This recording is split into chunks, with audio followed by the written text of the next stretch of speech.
Corona काळामध्ये आपण सर्वांनी लस घेतली होती. त्यामध्ये कोविशिल्ड आणि कोवॅक्सिन या 2 लस भारतामध्ये करोडो लोकांनी घेतल्या होत्या. नुकत्याच आलेल्या बातमीनुसार ॲस्ट्राजेनिका या औषध निर्माण करणाऱ्या कंपनीने कोविशिल्ड वॅक्सिनचे रेअर आणि सिरियस साईड इफेक्ट मान्य केले आहेत.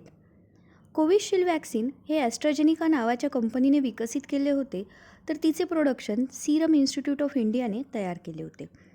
कोविशिल्डमुळे TTS नावाचा सिंड्रोम होऊ शकतो हे कंपनीने मान्य केले आहे. TTS म्हणजे थ्रोम्बोसिस विथ थ्रोम्बोसायटोपेनिया, म्हणजेच रक्ताची गुठळी होणे आणि रक्त पातळ देखील होणे. थ्रोम्बोसिस म्हणजे रक्ताची गाठ होणे. ही गाठ कोणत्याही अवयवाच्या रक्तवाहिन्यामध्ये होऊ शकते. प्रामुख्याने ती मेंदूच्या आणि फुफ्फुसाच्या रक्तवाहिन्यामध्ये होते. रक्ताची गाठ तयार झाल्यामुळे संबंधित अवयवाचं प्राकृत कार्य बिघडतं. जसं की ही गाठ जर फुफ्फुसाच्या रक्तवाहिन्यांमध्ये झाली तर श्वसनाचा त्रास होतो आणि रक्तातील ऑक्सिजनचं प्रमाण कमी होतं.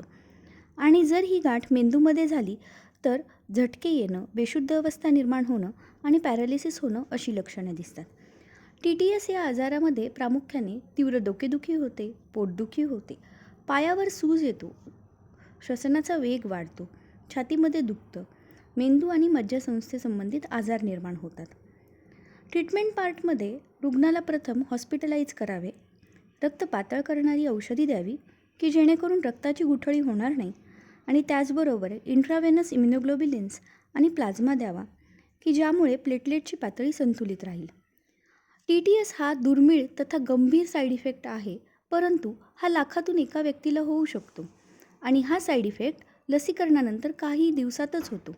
त्यामुळे चिंता करू नका आणि आरोग्य सांभाळा. आरोग्यविषयक माहितीसाठी चॅनेलला नक्की सबस्क्राईब करा.